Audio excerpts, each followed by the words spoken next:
an nisɔndiyalen bɛ aw bisimila Renouveau FM sanfɛ aw minnu ni aw b'aw ka danaya da anw kan dɔgɔkun o dɔgɔkun walasa ka aw kunnafoni o la dugubila o ka fisa laadawuli ye an kunnafonidila damaw an ye ɲɔgɔn sɔrɔ kɛnɛ in kan an bɛna kuma babuba saba kan sɔgɔmada in na Général Musa Traoré n'ale ye san 23 kɛ fanga la dɔw ko binjeni fanga o kɔfɛ ka tila ka i sigi ka a da don jamana ko la an bɛna kuma ale kan Général Musa Traoré min ni a kunkan kuma ka ca dɔw bolo maa ɲumanba dɔw bolo maa kolonba an bɛna an nɛn don o ni ɲɔgɔn cɛ ni an bɔra o la an b'an da don CEDEAO mɔgɔw ani CNSP a cɔrilen don o kɛra sababu ye fo ka fiɲɛbɔda di M5 RFP mɔgɔw ka ma nka M5 RFP mɔgɔw yɛrɛ fɛnɛ ni tungurunin b'o olu ni ɲɔgɔn cɛ an bɛna an nɛn don o bɛɛ ni ɲɔgɔn cɛ ko ni fitini dɔ bɛ yen a kɛlen don mankanba ye bɔlɔlɔw sanfɛ ani Bamakɔ fan caman fɛ dɔnkilidala Sidiki Jabate Tumani Jabate denkɛ bi in na ko ale ye muso dɔ bugɔ fo ka a da jeli la nka mankan bɛ ko in na ka sɔrɔ kɛ dɔw ko a kɛra a mɛnna dɔw ko kɔsanna ko don kunnafonidilaw bɛ min dɔn a la an bɛ n'an nɛn don o ni ɲɔgɔn cɛ o la ka se ka nin kuma ninnu batiri an ni ɲɔgɔn cɛ an ka maa welelenw ye Maliki Konate Hɔrɔn TV bɔlɔlɔ kan mɔgɔw Maliki ni sɔgɔma an b'a ni sɔgɔma Isa Kaba an b'a ɲini masa subhanahu wa taala fɛ an sira hɛrɛ la Ala k'an tile hɛrɛ la amin Ala ka Mali basigi amin ka maliyɛnw don da kelen fɛ k'u bɔ da kelen fɛ an bɛ gɛlɛya min kɔnɔ Ala k'an bɔ kɔnɔ maa minnu fatura Ala ka hinɛw la banabagatɔ minnu b'an cɛ la Ala ka kɛnɛya d'u bɛɛ lajɛlen ma amina yarabi télé mɔgɔw y'an ta an bɛ foli di maa minnu ni olu bɛ ka anw lajɛ Renouveau télévision sanfɛ u mana kɛ diɲɛ fan o fan an bɛ u fo k'u waleɲuman dɔn k'a fɔ ko maa welelen filanan o ye Basaro Ayidara ye Basaro Ayidara ye communicateur ye Basaro i ni sɔgɔma Kaba i ni sɔgɔma an bɛ foli di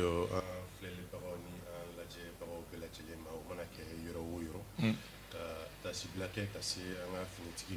fɛn fɛn ni o ni tora faso ko in na Ala ka hinɛ u la maa minnu joginen don Ala ka fiɲɛ bɔda k'u ye ka foli di n barokɛ ɲɔgɔn minnu bɛ plateau sanfɛ an bɛ foli di u bɛɛ lajɛlen ma komi Yusu Tiɲan bi ne bɛ dugawu laban kɛ Sumala Sise bilali ye an ka tâche bila kɛ ka fɛnɛ janyana dɔɔni a bɛ gɛlɛya min kɔnɔ Ala ka o gɛlɛya ka surunya an ka bilali teliya cogoya min na amin Salif Jara ye Mali Actu o maa ɲɛmaa ye Salif i ni sɔgɔma Isa ni sɔgɔma an bɛ foli di an ka plateau kan mɔgɔw ma ka tila ka foli di Renouveau baarakɛla bɛɛ lajɛlen a n'an lamɛnbaga n'an lajɛbaga bɛɛ lajɛlen ma an b'a f'i ye ko ni sɔgɔma aba Yakuba Dunbiya ye kunnafonidila ye indicateur de Renouveau la n'o ye groupe Renouveau kunnafoni carisira sɛbɛnnikɛyɔrɔ ye Yakuba i ni sɔgɔma ma ni sɔgɔma Kaba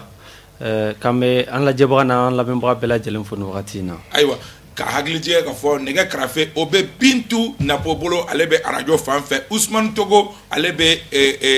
réalisation na régie d'antenne Mamadou Z Traoré o la babu fanba an ye a fɔ ka fɔ n ko dɔgɔkun in kɔnɔ kɛrɛnkɛrɛnnenya la tarata don an ka jamana kuntigi kɔrɔ Musa Traoré ale ntanyana Musa Traoré min n'a ye san 23 a y'o de kɛ jamana ɲɛmaaya la nka a ntanyana k'a si to san 87 dɔw ko san 84 nka 4 ma dafa kosɛbɛ Malik hali n'o ye a sɔrɔ anw si plateau in sanfɛ Musa ka fanga boli wagati ba ma kɛ an ɲɛna mais e bɛ mun retenir Général Musa Traoré la Kaba ne bɛ mun retenir Général Musa Traoré déjà que a fatura ni mɔgɔ fatura bɛ dugawu k'a ye Ala ka dayɔrɔ suma a ye kojugu min kɛ wa ni Ala de cɛ sisan an kɔni bɛ dugawu k'a ye cogo min na Ala ka dayɔrɔ suma a y'an kɔn kiti min na Ala ko nɔgɔya an bɛ taa jɛ mun na fɛnɛ Ala ko nɔgɔya a ye mun ka ni Ala cɛ ani Ala de b'o dɔn sisan kan ka taa mun fɔ o bɛ t'o ɲɛfɔ la maintenant ne bɛ mun fɔ Général Musa Traoré la komi i y'a fɔ cogo min na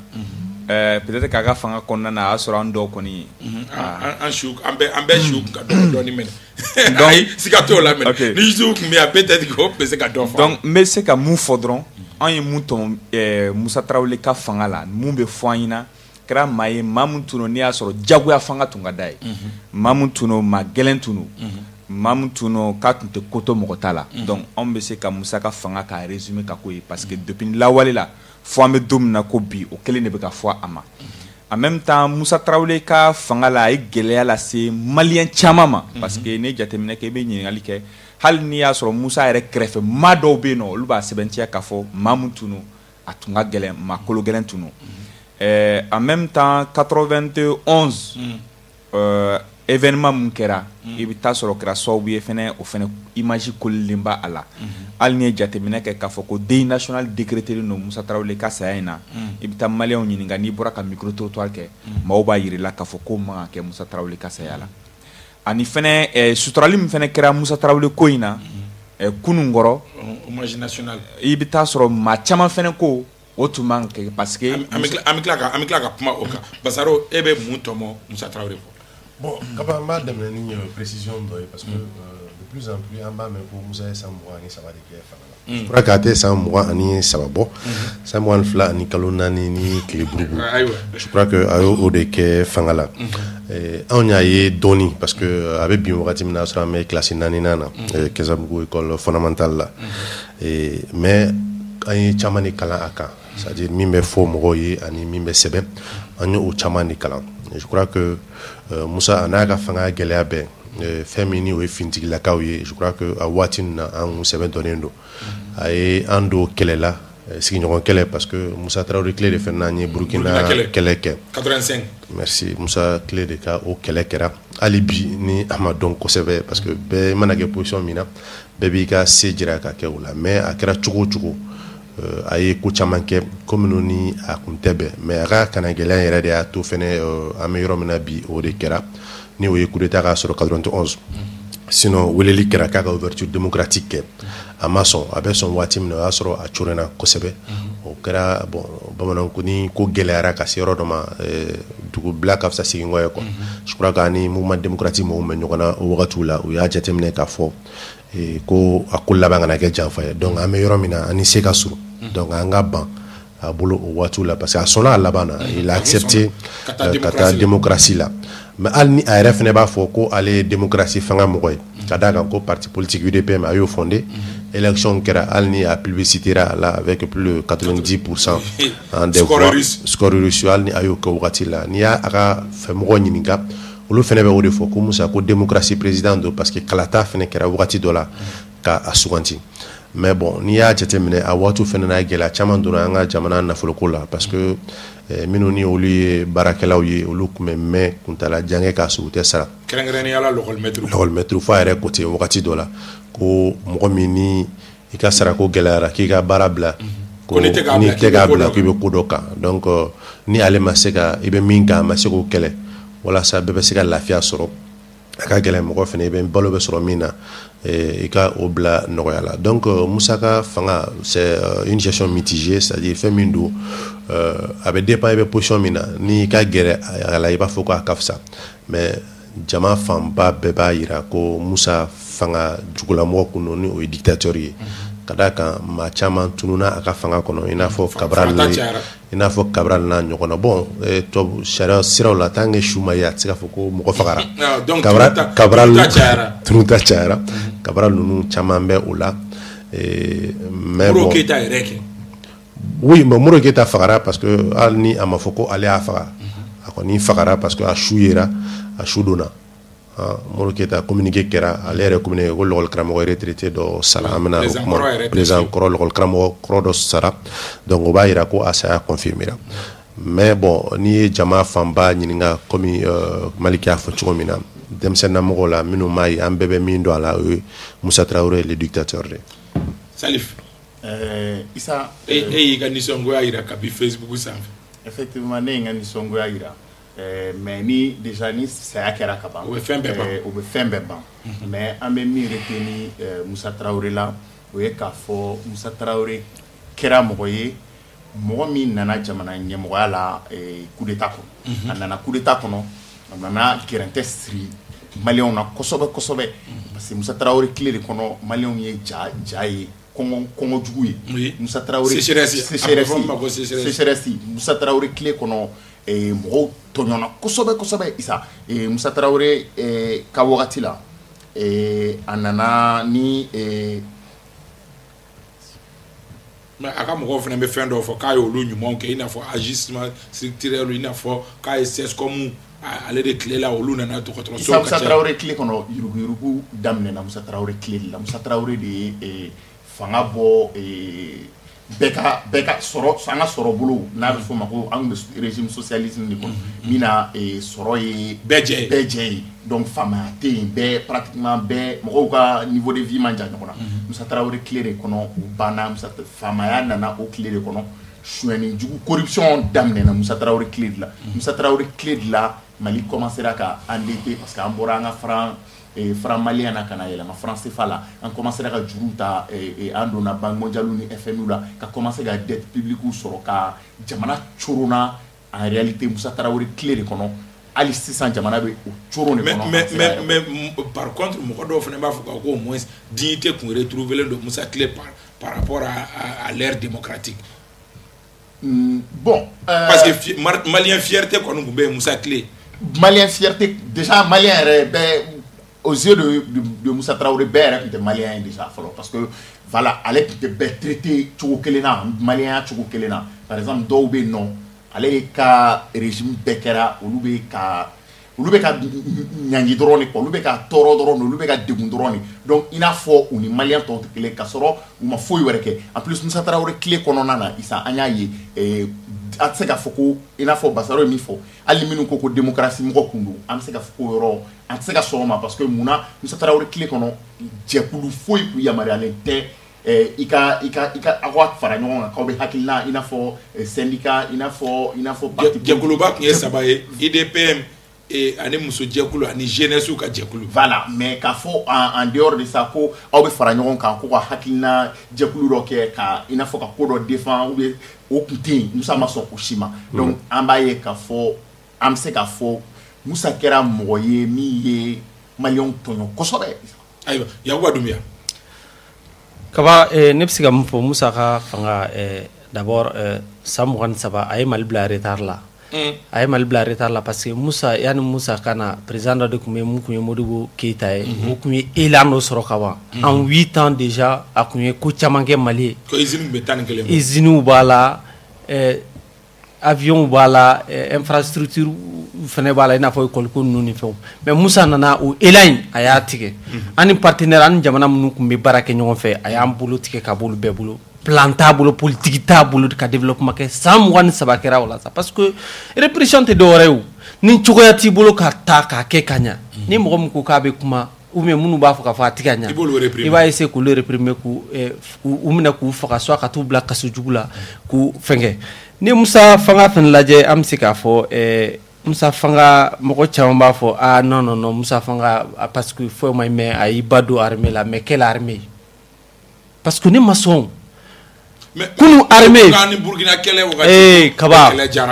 kunu armée ani bi kunu réalité ni bi réalité tɛ kelen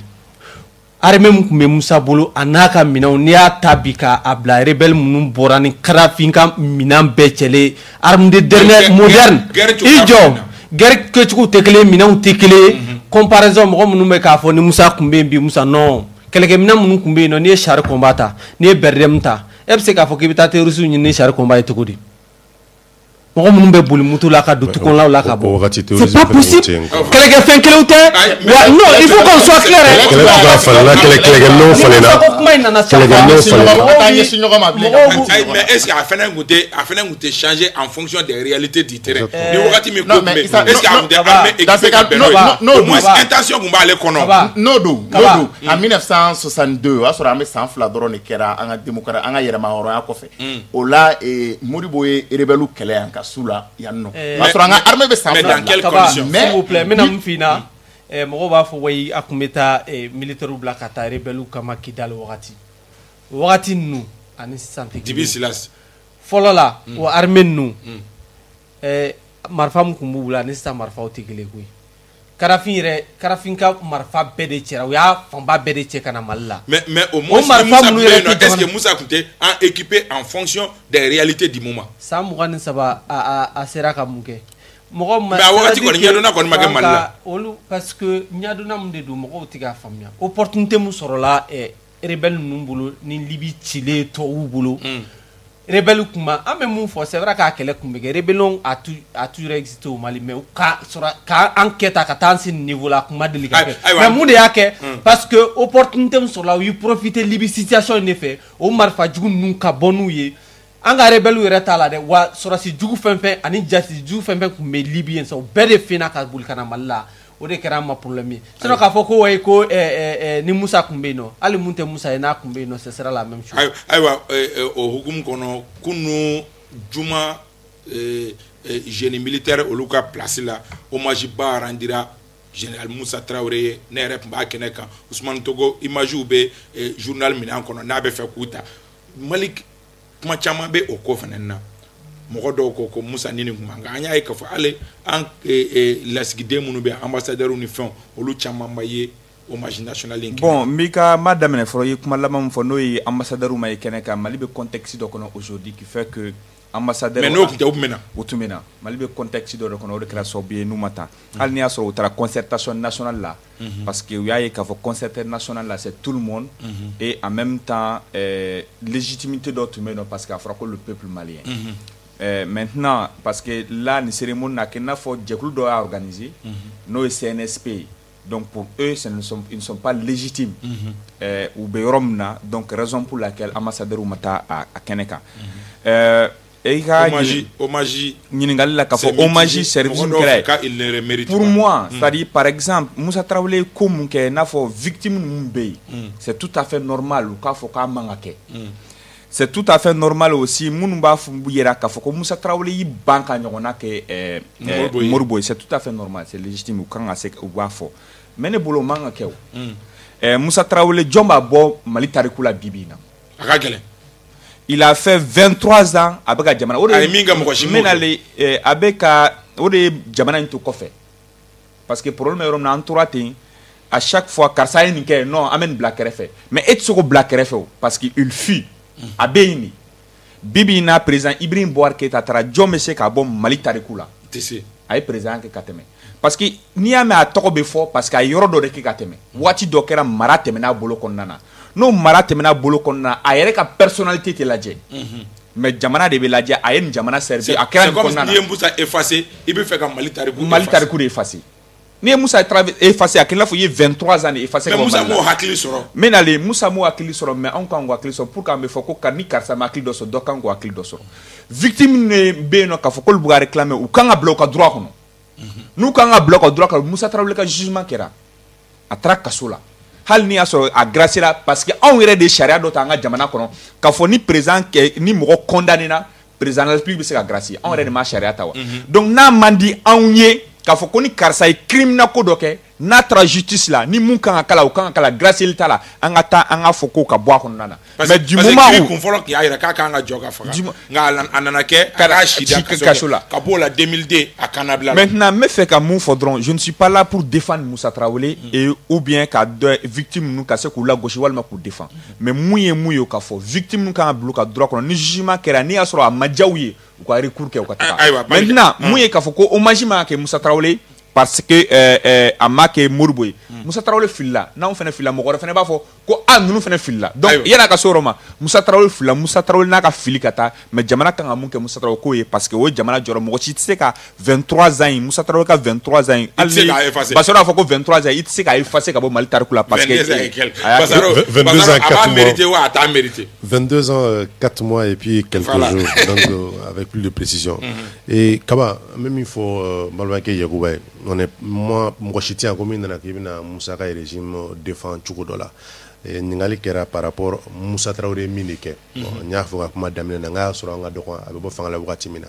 fɛn caman bɛ yen n'an b'o kunnafoniya di an b'o di a kan parce que an fɔra an ye an y'a kalan o kuma fila dɔrɔn de don min ye finitigiw ta ye n'i bɛ wagatiw comparer i bɛ wagatiw comparer o contexte de kɔnɔ Libi kɛlɛ wagati ka na don jamana kɔnɔ ani Moussa Traoré ka fanga wagati ala kɛlɛkɛminɛnw tɛ kelen ye donc ni jamana b'i labɛn en fonction de son temps et de son époque et en fonction conflit min ni i bɛ bila opposition na donc an ka tɛmɛ o kan Moussa Traoré n'a ka kan ou bien a n'a man kan d'abord ne ye kunu n y'a mɛn ko obsèque national je me suis posé la question cogo di quoi parce que ne bolo obsèque militaire de kɛra ni national kun don min kɛra Seydou Badiane il y a 4 ou combien d'années 3-4 ans de cela ce n'est pas Domo exactement c'est-à-dire a tun bɛ taa kɛ place de l'indépendance in de kan ne ka jateminɛ na il y a énormément de places là-bas pour que c'est un obsèque national où tout le monde pouvait avoir accès c'est-à-dire à l'activité cérémoniale. Mais à ma quête, à quel canot de colon. Je pense comme bien. Moussa Fene Sourassi au Bassaro. Oui, mais ni Moussa Bora Sourassi, alors Moussa Gra Mali Jamana Kuntigiri pendant 22 ans, 4 mois et quelques. C'est-à-dire ni Kera Ouye, c'est-à-dire statut de Bila qui dépasse le simple fait qu'avant c'est militaire. Il a été président pendant 23 ans, comme à Forachoumi. On ne peut pas effacer ça. Mais est-ce que le contexte est expliqué du fait que sinon, ni Jamana Kuntigi, Ibrahim Bokar Keita de Fangala, et qu'on imagine ça. Non, mais Gelani, c'est-à-dire, moi, je fais Malakan, ni Manka, ou Loubek, mais son aussi à cacher quoi, parce que Ibeka est un républicain, un patriote. Donc, après Gela, c'est-à-dire, après Gela, nous, Moussa, quelle est la vie? Mais il faut comprendre qu'en 2002, quand Alpha a décidé de gracier Moussa, il faut cadrer dans le cadre du pardon national. Ni amaya ko pardon national donna ko la jamana mo ka famu ko il faut aller de l'avant ni maliki comme il faut que les gens devraient être dédommagés. Je crois que c'était à l'État d'assumer cette responsabilité ni État marqué État faillira sinon charia là ni mo ni jugera qui condamné juruti la tuguni il jugera kaira qui ninke ini ni nekaka no bora juruti la tuguni. Donc selon la loi Moussa Traoré Djourouté, Moussa Traoré la vis-à-vis d'aucun Malien parce que crime naissant au crime économique a avec condamnation. Donc Djourouté Moussa ni Moukotche Bitounou. Maintenant, si tu veux tirer trop sur la corde, ni Massavali à la en tout cas, Moussa Keranga Djamana Kuntige pendant 22 ans, 4 mois et quelques jours. Donc en Sonaou, en maçon, on ne peut pas effacer cela. C'est un ancien chef d'État. Donc il faut le rendre. Ça dit cette grâce, ça valait le coup. Mais Nebolo, hommage national et hommage militaire. Ça lui fait pas mériter. Bon, Nebolo, ça a mérité parce que ni y ko ta ku jatemne. Iba e ka fo nandona ay minke Mourboula. Mourbo Salé. Mi fora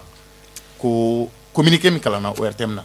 Ko école Karamogo Mourbo Keita ko sara. RTM à l'époque. RTM à l'époque. Donc école Karamogo Mourbo Keita m'a fait ko président koro. Isa ale ma président koro ya amo o briefing foi biri Mourbo ka ala Salé. Mourbo Salé. Isa Mourbo Choudon kera Amdalay. Mo tara Choudona. Pour sous tarak mo gazeri kuti. Mo mo tara Choudon. Une manifestation violemment réprimée. Mo mo tara Choudon là. Isa est chou déjà. Ambe depuis émission namne na Moussa Damne. Ambe ko yanko ni mo sara ka ba ko be bani. Mais ali Modibo chou, nous tara chou d'oro, olu gazera ku umate. O kaboy. Isa et komunu kera. Moussa e komunu kera, ou be komunu kera Moussa ka fanga kono. C'est vrai président ou Moussa gracier ka fait on ko an yafara Moussa ma. Il faut comprendre que déjà an yafara mais on croit que kan nyina. Mo ibe yafa ani nyina na otikele. Et donc c'est ça au moro nous moro bari ne be non an chama ne be non an fa usara an ga moro usara ni fe na ma fama an yafara c'est principe yo aslamé là an yafara chama fait ata mérité jamana beka franya voilà ale ko mérité bleu ça parce que muna ale bora ntaro mena mi fo ale bora malien normalia cadre kono Moussa Kunte sega voter oui ça. Ah, est-ce que là-bas il a voté? Si. Est-ce que là-bas il a voté? Je crois qu'il a voté toute élection là-bas en 2018. Né à élection, il est allé voter. Bon, ali aussi privilégié oye fait né quoi, bunya de quoi, aussi bunya kuma ngadale mableu isa. C'est vrai akera Mali président Koro et Samwani Sabawi Samwan fla. Mon antecé ko boy, c'est vrai mo aussi tse ko boy ou histoire di mais au fait no be fo wakati il va fo katwala ko akera dictateur kundo aye ni ko ke amana fo fa o be tu alors c'est ka bon là. Donc il faut pas que anga essayer est-ce que kunu ni hommage ke wakati takajate mais autant mo ko be ka Moussa Madjamou Facebook sans faire autant mado pe ka hagli jinga fene aw kana nyina ka fo ko Moussa e ni de wani al presse yera laje autant mo ye Moussa ka saya hommage randi autant mo ye hagli la jinga encore ga Alexis Kalambri be fin do ke an fe no ko ne maso akoko angana Moussa flem melekay donc je crois que ebe équilibre no fa équilibre kera do voilà il faut que ko ga équilibré parce que au tese o yoro tese ga bo histoire là quoi en fait ka fo sisan ko parce que ay jamana mara sam mugwani Ka ke ba fo ko melekedo. voilà ka ke na fo voilà o kera anka ngo mo anto la c'est pas comme ça bien vrai que an ya fara mais amanyina Ayiwa. amanyina wa amba fo amana fo yoro soro fa amba fo non parce que anto Basaro fitini wala sa yaku kap. En fait, quand même, il faut Salfouiller. salfouiller. C'est-à-dire, on a affamu quoi.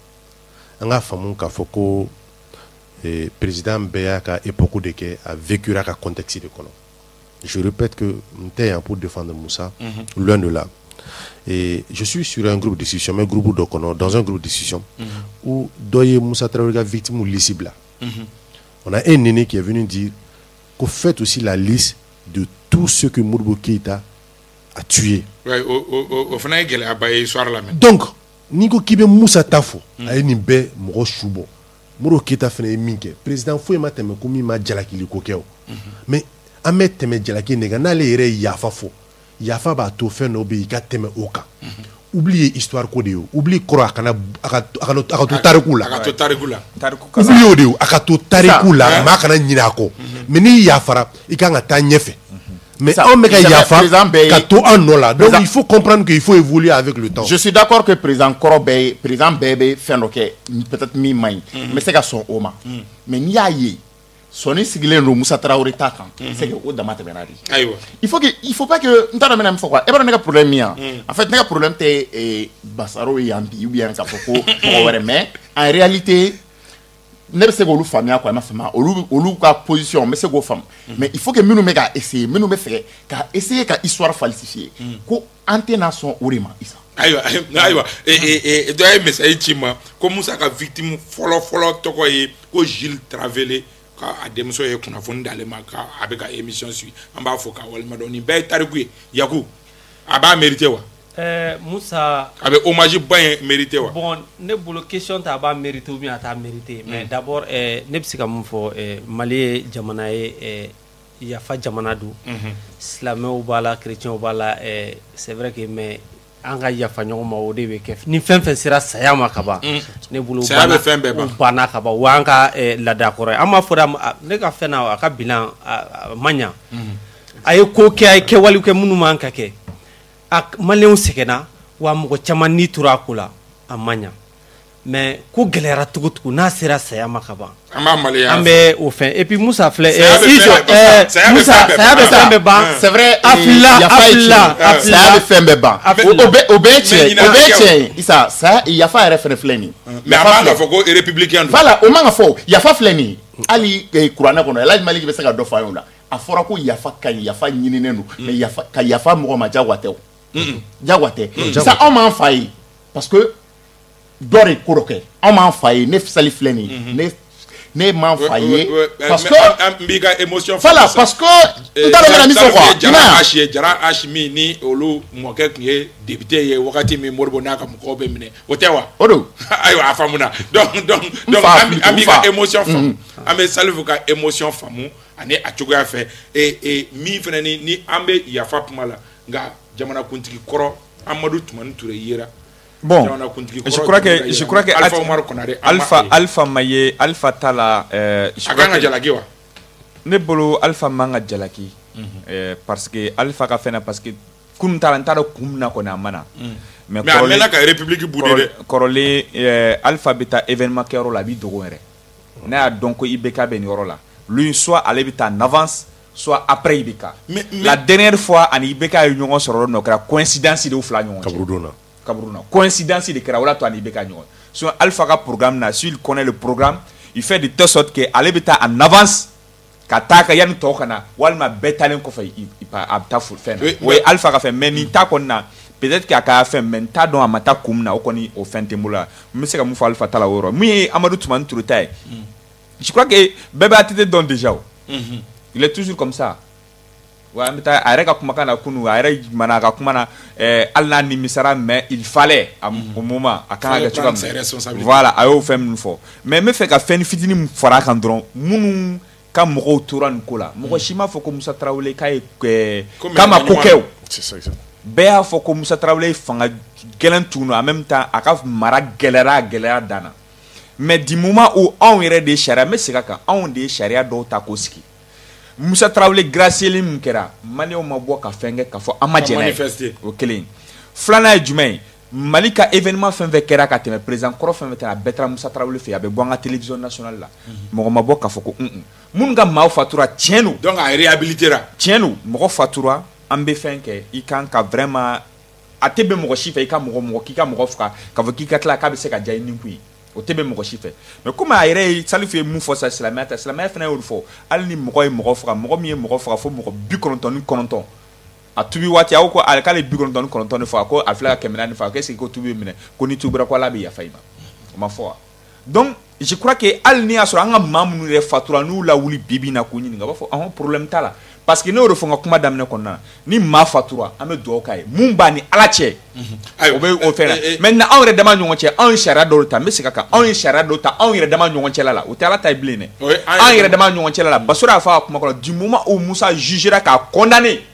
k'i ye nin mun kɛ i condamné na nin de kan ka k'i la o kɛra déjà en même temps anw ye sariya wɛrɛ ta k'o di président de la République ma k'a fɔ ko ni mɔgɔ condamné na président tigi bɛ se k'o tigi gracier de moment que Moussa Traoré kiiri tɛ Moussa Traoré ni fɛn cɛ parce que a ye juguya fɛn fɛn kɛ foyi t'a kan bilen voilà anw yɛrɛ ɲɔgɔn mais ani Ala ɲɔgɔn cɛla la a bɛ t'o ɲɛnabɔ ani Ala ɲɔgɔn cɛ ani victime ninnu kɛ Basaro e bɛ Alpha ka absence faamu wa parce que a cayara ɲɔgɔn kan dɔɔni kaba je ma fili ni mɔgɔ caman ye a bɛ nin kuma fɔ bɔlɔlɔ sanfɛ a ye layɛlɛ parce que minnu b'a fɔ olu yɛrɛ b'a fɔ k'u bɛ démocratie dɛmɛ quoi mais démocratie yɛrɛ kɔrɔ ye jumɛn kaba bɛɛ k'i sago kɛ bɛɛ k'i dungala ta ye exactement k'a sɔrɔ i ma janfan don jamana ma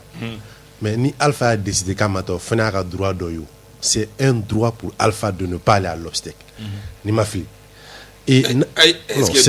non c'est un droit il est libre république bɛ makama min di président kɔrɔ ma pour que ni république mago sera ma ni ɲɔgɔnna circonstance la i ka ye mais wajibi tɛ o a bɛ ɲini fɛ de il faudra comprendre a bɛ ɲini fɛ de kunu i ka fin de la i ka publication na dɔ y'a commenté je fais partie des gens minnu condamné t'a ko la dɔ y'a commenté ko Alpha d'après ses informations Alpha n'est même pas à Bamako i yɛrɛ y'a tigi jaabi k'a tun bɛ se ka avion ɲini ko ka na bɛn n'a ye donc ça veut dire que il se pourrait même k'a ti yan donc kuma in kun ne ma nafaba ye a la parce que il est libre de venir ou de ne pas venir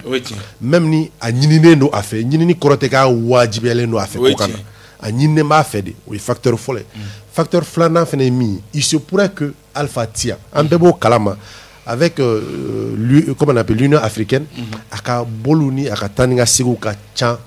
kojugu donc de ce fait ni mɔgɔ min tia e b'o tigi jalaki cogo di k'a sɔrɔ e ma a kunnafoniya ɲini k'a dɔn 1 ni a kun bɛ yen 2 n'a invitelen kun don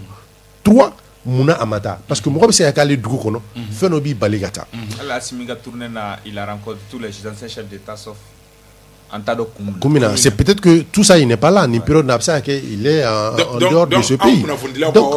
Kanyini k'a dɔn exactement Kanyini k'a dɔn n'a sɔrɔ bien ou bien n'a tient Kumina amana n'a ma ye k'a bɛ jalaki mɔgɔ kana jalaki bisigali la quoi i ka jalaki k'i ye nin de kɛ fɛn la ni a dɔnna ko a ye min kɛ k'a ma bɛn wagati de la jalaki le bɛ kɛ c'est vrai que kuma dɔ la dɔw ka kuma interrogation don ça veut dire kuma ka jaabi ɲini mɔgɔ wɛrɛ fɛ en tant que journaliste or e de kan ka jaabi di minnu bɛ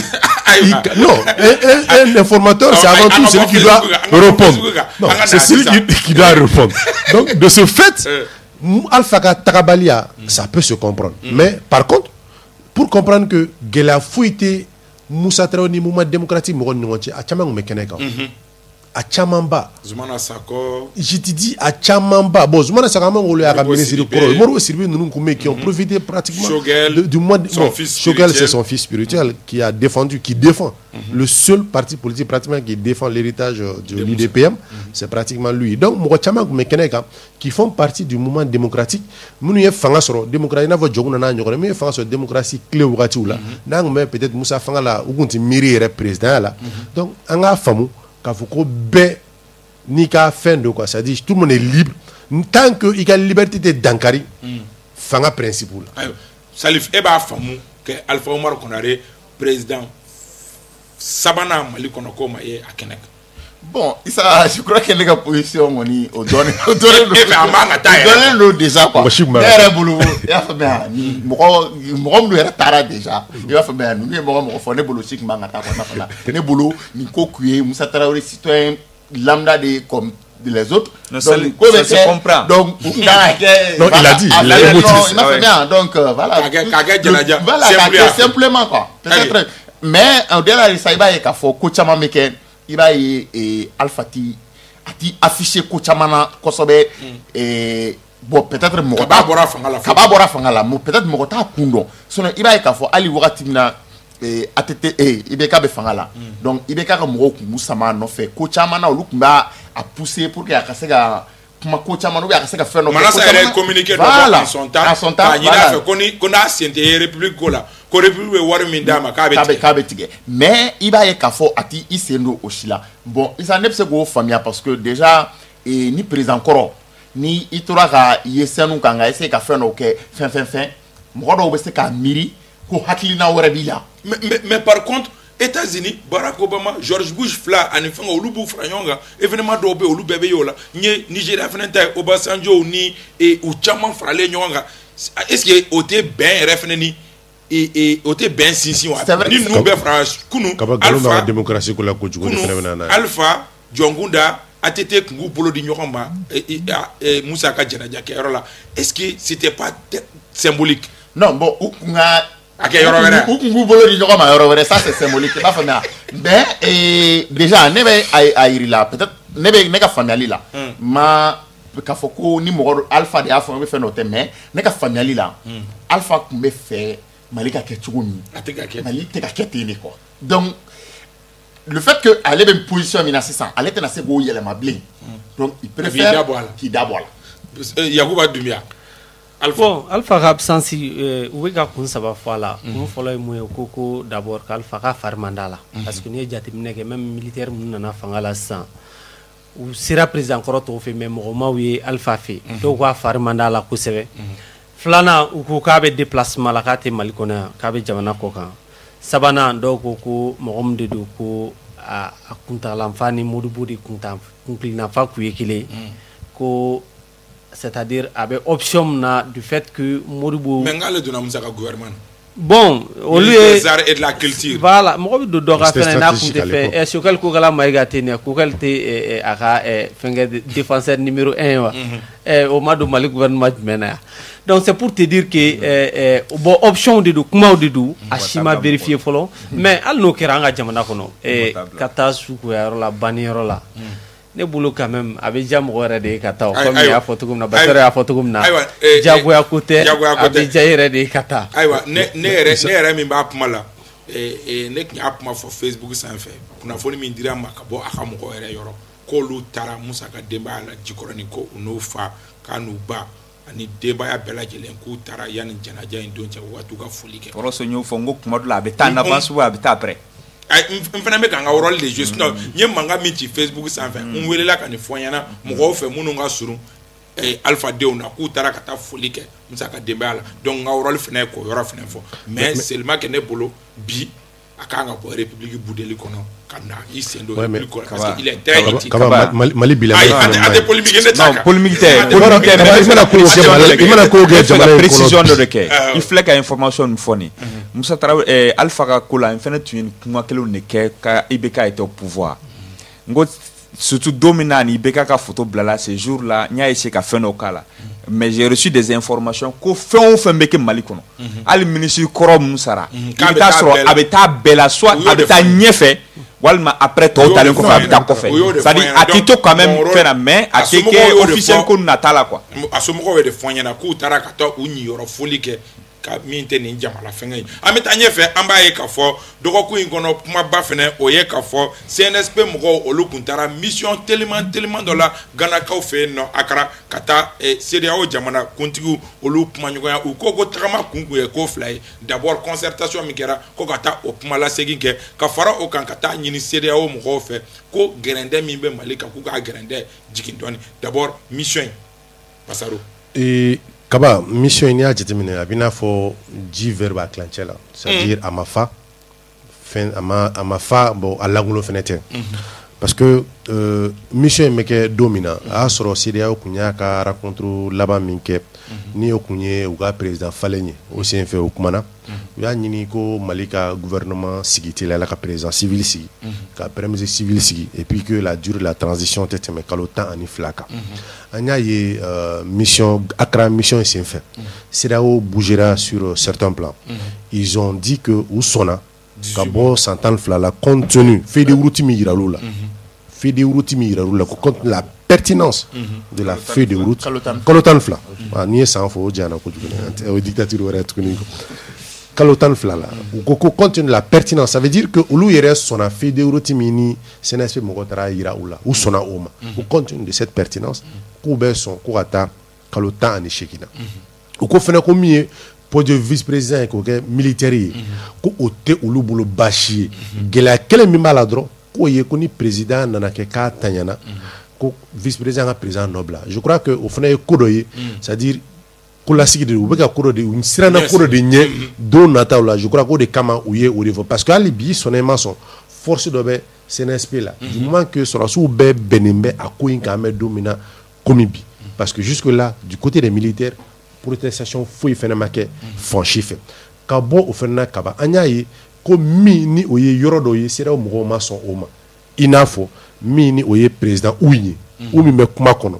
civil ou militaire ko ka u ni militaire de bɔ a la k'a kɛ président civil ça veut dire que n'i y'a jateminɛ ko in na c'est-à-dire CNSP mɔgɔw tagara u ye fɛn sɔrɔ mais u ka laɲiniba kun ye min ye n'o kun ye fɛn wulili ye embargo wulili ye o ma se ka sɔrɔ en retour u ye menace yɛrɛ de sɔrɔ parce que a fɔra ko a bɛ k'an lamɛn cɛ n'an bɛ ka mɛn o kalo kelen pratiquement coup d'état kɛra kunun y'a kalo kelen jamanakuntigi tɛ jamana kunna ministre ma sigi yan'o cɛ a y'a sɔrɔ depuis mois de juillet wa juin depuis juin mai depuis mai kaba an gouvernement t'an bolo pratiquement 10 juin depuis 10 juin gouvernement t'an bolo pratiquement depuis Boubou démissionné on a pratiquement pas de gouvernement donc kalo joli an bɛna to nin na donc de ce fait il fallait au moins taper du poing sur la planche mais il y a eu le verre n'est pas à moitié vide ou à moitié plein, c'est-à-dire mais il faudra que on avance finalement quoi parce que n'en trois n'avait gagné. Malik ubora akara jona jona we kuna fundila wele à travers kuna fundila ka jamana de kuna fundi ka ira ka foko CEDEAO une fois ngabe pumala alisa est-ce que eka moko no fe ka bla bon kaba ye kuma de tiers ça connaît ka moko te je crois que Basori a photo amena mi aso wage fena tu a photo ntoko la je crois que fin moko tu me fin parce que wage ko ça a été un échec parce que autre objectif là transition président c'est ka sugandi embargo be wuli ka bo malika donc no flama c'est ka ke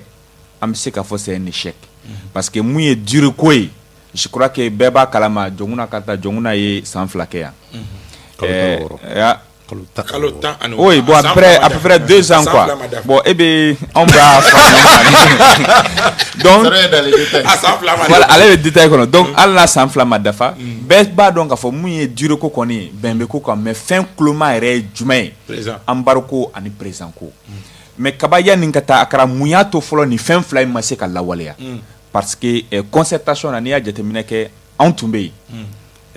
atle saba konna na antumte dora foila ka jetemine ke ka jauta ka blambolo koro korole antuma blama o ka bo akalama mais cette fois-ci antumka ta ka blambolo koro comme amba photo comme na tarikudu na jetemine ke groupe duru de tumbe o groupe duru konna na rapport be présenter domina groupe nani oluko kafoko ka transition ke civili groupe duruna o duruna mierla ni manga wulo kono sal kono rapport présenter lila parce que au groupe duruna na ma bisaba ndo de ko ka transition ke civili ma mugan don ne ko transition ke militaire mais rapport la fora ko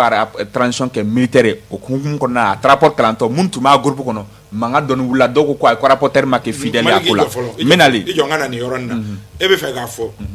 ko contrairement à ce qui se dit ou ne kanga boy be aka fieu ou ne kaba kaworo ko so ko nga mawdo bo comme ko nga mawdo ma fa nga mawdo mais même yoroni tiempo begi takinedi voilà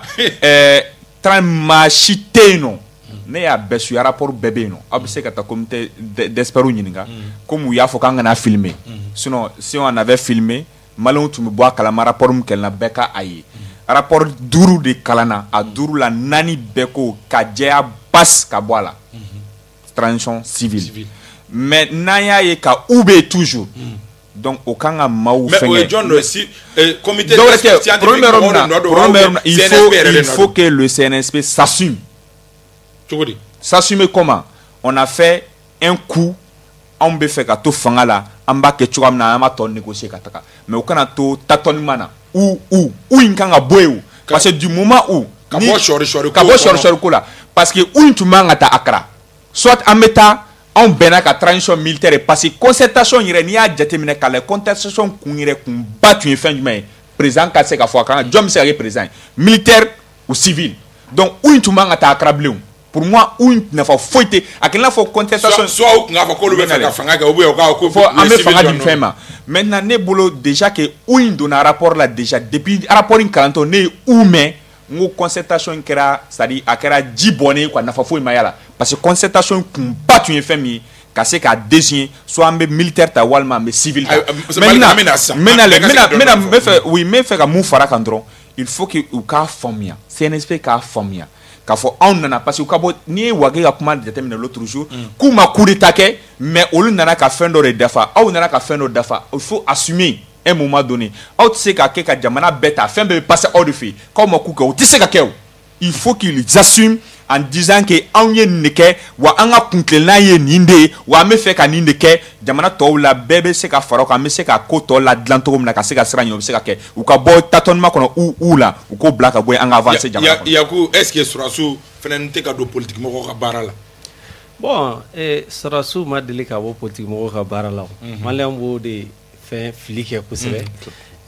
Sɔrɔdasiw sɛmɛ politique la hali n'a sɔrɔ u t'i affiché publiquement mais mɔgɔ dɔw b'a la ko fɔ Sɔrɔdasiw ka fanga kɛ an dun ɲɛ b'a la an b'a dɔn k'a fɔ o ko o méthode ninnu bɛ kɛ cogo min olu dɔnnen don. Mali ni ye Mali sɔrɔ fanga ta ka bɔ 1960 ka na san 60 san 60 in na i b'a sɔrɔ san 34 ou bien san 35 Sɔrɔdasiw de y'o kɛ fanga la o. Donc c'est pour vous dire que Mali politique ko Sɔrɔdasiw sen ma deli ka bɔ a la wa hali sini u sen b'a la maintenant mun ye gente mɔgɔw kan ne bolo d'abord u bɛ ka erreur dɔw commis o erreur tɛ dɔwɛrɛ ye n'i ko k'i bɛ politique mɔgɔ dribbler a yɛrɛ ka terrain kan a ko ma nɔgɔn dɛ d'abord olu nana o y'a essayer k'u bɛ M5 dribbler ni olu ye ton haussé chaque fois u bɛ tila ka segin filanan concertation o y'a essayer k'u b'o ɲagami encore u teriw yɛrɛ u ni minnu ka kan ka jɛ ka baara kɛ olu fɔlɔ y'o dénoncer et puis mɔgɔw bɛ ka ɲinɛ mun kɔ CEDEAO est tout Mali ici hein CEDEAO bɛ Mali la c'est pas parce que u bɛ fɛnw la mɔgɔw hakili la ko c'est non CEDEAO bɛ Bamakɔ u bɛ yan de u bɛɛ yan de hali salle ninnu kɔnɔ hali n'u yɛrɛ tɛ personnellement u ka mɔgɔw bɛ salle kɔnɔ de fɛn fɛn bɛ kɛ u ɲɛ b'a la o donc Mali bɔra ka mun fɔ sisan révélation olu b'o kalama o de la non seulement u ma sɔn aw ka ou bien fɛn ma o ko de ko président civil u y'o fɔ wa u tora kan en plus de ça u ye ultimatum d'u ma de semaine kelen civil ka sigi civil ma sigi embargo total militaire u bɛna sɔn o embargo total ka sigi Mali kan wa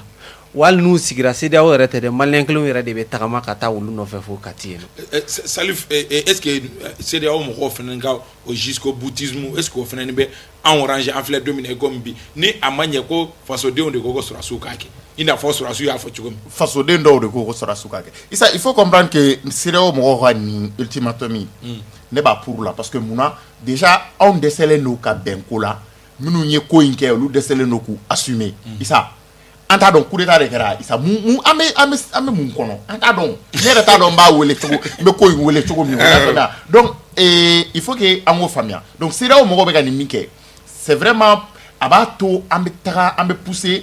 dɔ b'i assumer quoi ko dɔ bɛ kɛ liw bɛ bouger e yɛrɛ bɛɛ y'a fɔ yan nɔ an ye kalo kelen de filɛ nin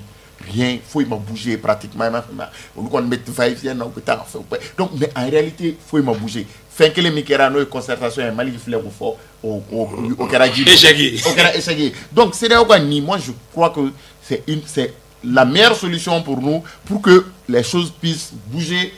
et de façon très rapide. Wa bɛɛ Mali ka mɔgɔw de mais Basaro ko ka gɛlɛya nin cogoya la tantôt est-ce que à un moment donné militaires nous ils avaient le vent en poupe mais aujourd'hui à basculer no ka b'u ka bolo kan yɛrɛ pour ne pas dire que jamanaden fanba t'u kɔ bilen est-ce que u yɛrɛ fana ni ka tâtonnement nɔ tɛ. Exactement Kaba en fait Ko gɛlɛyara parce que ils n'ont pas su à un certain moment ka u jɔyɔrɔ la quoi. Min fɔra o ye wagati dɔ la a y'a fɔ an ye démission forcée, c'est nous qui sommes le président, point barre. C'est-à-dire, jusque-là, vouloir avoir un consensus, je crois que au de kera ou ka échec. Faut bête de ka benko klena. Motion. Moi je pense qu'avec un foyer militaire ou kunga mission que ou ka mission que na on a président ka démission sera non c'est caserne non on va jamais confier civil la comme il y a pour déclaration pour la 4h du matin à tout s'il vous plaît maintenant civil est jamadeo avec alpha civil donné mon frère civil ne tout ça au civil ne be sougandi quoi quand il bébé sougandi mais pourquoi tout c'est ta civil fait faut un militaire ou bien faire coup de là comment de faux on y a un gelara parce qu'ils n'ont pas su s'assumer. Assumer les Djoumeni, aye bara minke, na aucun parachèvement. Il y avait deux options. Soit on va garder, soit on va se boire là. On y bara, mais on a bara bana, à toi gérer, on y ronche. Ah, mais nous on bara parachèvement. Ah, j'ai dit que CNSP m'a échec, il faut la grammer. Après le coup d'état, le lendemain du coup d'état d'où c'est dire. Oui, match présidentiel, il faut le recevoir. J'ai dit ça a été une grosse erreur ou bara kono. Parce que bon, on modifié, il faut que plateau c'est tout à fait logique en fait. Mais non, j'ai pas dit que Akman ou Lamé. Non, moi j'ai pas dit que Amank ou Lamé. J'ai dit Akmanka ou Folo Lamé. Et pourquoi? Non, ou Folo Lamé Mounemi. Au Bora Fangala, au de la gestion critique na Amborana, au tika Lamé en premier plan. Minounier Fanga Keleke, ou le Folo Lamé, ou quoi Hakina Jatemine. M5 de Folo Lamé. Même si je ne suis pas d'accord. M5 n'a pas été invité, mais M5 même c'est forcé. C'est invité à la seule fois M5 fait une erreur folle. M5 a erreur Kerami. M5 il y a la Kati.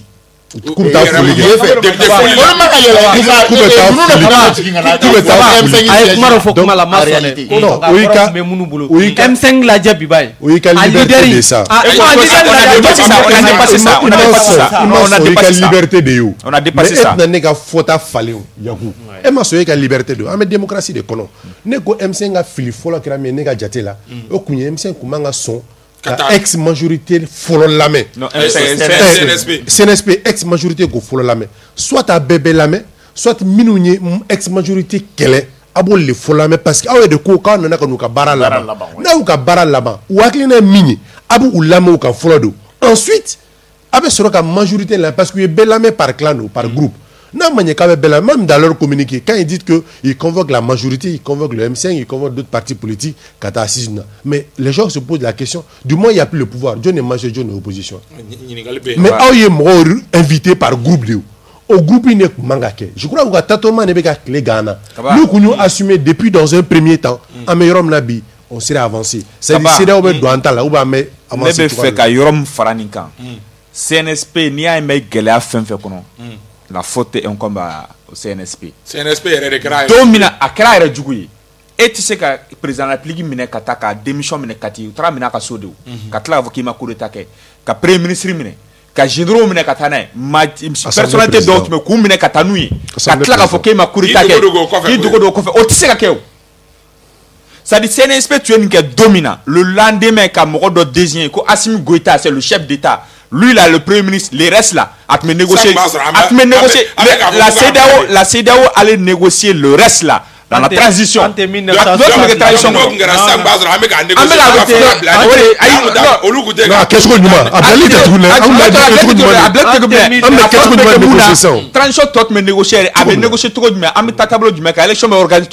restes là, on allait négocier ça dans la transition. Mais du moment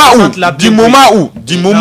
mais allez, t'es 1960, mais on le peut attaquer. Mais du moment où, mais allez, il y a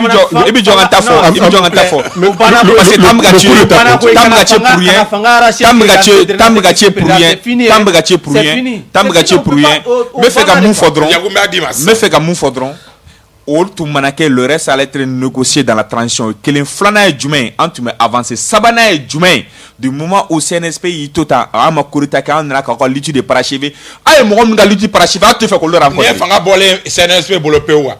Tour de table clé sanga bo. Bon, en ce cas, on est fanga bolé CNSP bolo, mais déjà où on est na arrière plan là, ou t'es au plan follow là. M5 pratiquement ou mangata M5 quoi, M5 lui M5 j'en fais à t'éteindre. Ni au perdre l'air. militaire ka intervention si ça ne va pas avec intervention que président de mission là ayi sigi kan kɔnɔ ayi mɔgɔ wɛrɛ sigi mais k'a fɔ ka intervention kɛ chaque fois militaire ka fɛ ka tila ka na président ɲini ka fanga mara faut k'o ka dabila an ko démocratie a ses principes démocratie a ses principes an tɛ se ka fɔ an bɛ démocratie la an bɛ tila ka ko dɔ ko an cocher non u kan ka baara min kɛ u y'o kɛ u bɛ se ka to fɛn kɔnɔ mais k'a fɔ k'u bɛ to ka na fanga minɛ ka président jala non il faut qu'on arrête ça ni y'o perdre comment fila dɔrɔn que Yeko comprenne an tɛ débat politique là où il faut trop de tension ou ne pas donner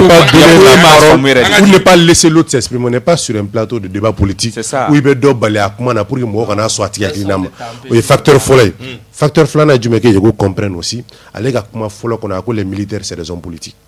il a dit ici donc a ko faamu exactement bien donc ni un coup de politique là et que les gens ou t'es politique quelle est la nouvelle c'est en fait il faut un peu plus de cohérence d'accord non ils n'ont pas tout perdu parce que jusque là c'est là où son vice-président c'est quelqu'un militaire qui va s'occuper du volet militaire de la transition donc ils sont toujours dans l'arène et aujourd'hui c'est elle qui mène aussi la négociation mais comme bébé dépend où il regarde nata à nous fait qu'à l'aventure plus ils veulent écouter les gens plus on perd du temps inutilement à un certain moment il faut trancher et aller vite. Aïwa, on me fait qu'à douane fois Siriki Jabate mini bibi na dong mali dong la bado ni kuma dobe akunganga antina seka anendo oni nyokote ngana ko taranye neka mko reference chama ko siranga fa fa non comment on fait tout le temps 30 secondes on peut en parler tout le temps 30 secondes voilà. Kaba, c'est regrettable parce que il faut les faits, d'après les informations que j'ai reçues, remontent à plus d'1 an. Mais la dame, elle a accepté de porter plainte. Je crois qu'il faut encourager dans ce sens. Moi, d'habitude, les questions de couple là, je n'aime pas. Couple parce que on déplore. Mais couple parce qu'il paraît que le concubinage là. Donc ce n'est pas une question de couple, c'est une question de vie extra-conjugale. Non, c'est ce que j'ai dit. C'est très simple. C'est très simple. La victime a porté plainte. Abseka djemo ka ni asor ko justice nganamu on be se ka mun ka mesoko ke. Maintenant pour rentrer dans les détails comme nous regarde photo ka émotion de la oui, la personne humaine est sacrée et inviolable. Tout le monde bebo do quand a condamné. On ne sait pas il faut le dire. Ça peut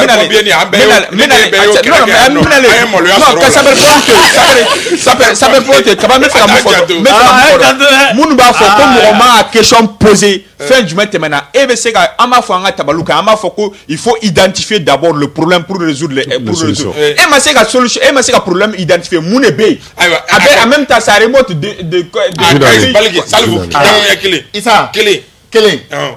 il faut comprendre que charia te kɔrɔ quoi n'a kɛra san kelen ni victime plainte déposée 6 années charia bɛ maliyɛnw ka faamuya ko mɔgɔ si tɛ charia sanfɛ n ye star ye n ye président ye n ye journaliste ye ne bolo nin ko in vraiment an hakili to la i y'a fɔ cogo min na n'a ma vérifier a bɛ se ka kɛ nkalon don comme a bɛ se ka kɛ tiɲɛ don a ma vérifier fɔlɔ k'a masɔrɔ san kelen e bugɔra nin cogo la kɛ bana e ma plainte don e ma fosi kɛ an ka nin ko minɛ an ka nin ko sɛgɛsɛgɛ. Ayiwa an bɛ foli ani tanundi an limanaw ma minnu bɛ message ci an ma Jibi Sako a taalen don Segu an bɛ a fo ka waleɲuman dɔn ka foli di ka taa tonton Sako Martin ma an bɛ a fo ka Entente fo an bɛ foli di ka taa Jokolo Jo Bamusa Sisoko an bɛ a fo ka Kɔrɔ Bubula fo ka bɛɛ lajɛlen fo a bɛɛ tɛ se ka fɔ wagati korona Bintu Napo bolo tun bɛ nɛgɛ karafe la Ousmane Togo tun bɛ réalisation na régie d'antenne Mohamedou Z Traoré an bɛ aw bɛɛ fo ka waleɲuman dɔn aw k'an bɛn sibiri wɛrɛ ni jɛmukan kelen in kɛnɛ kan wasalam.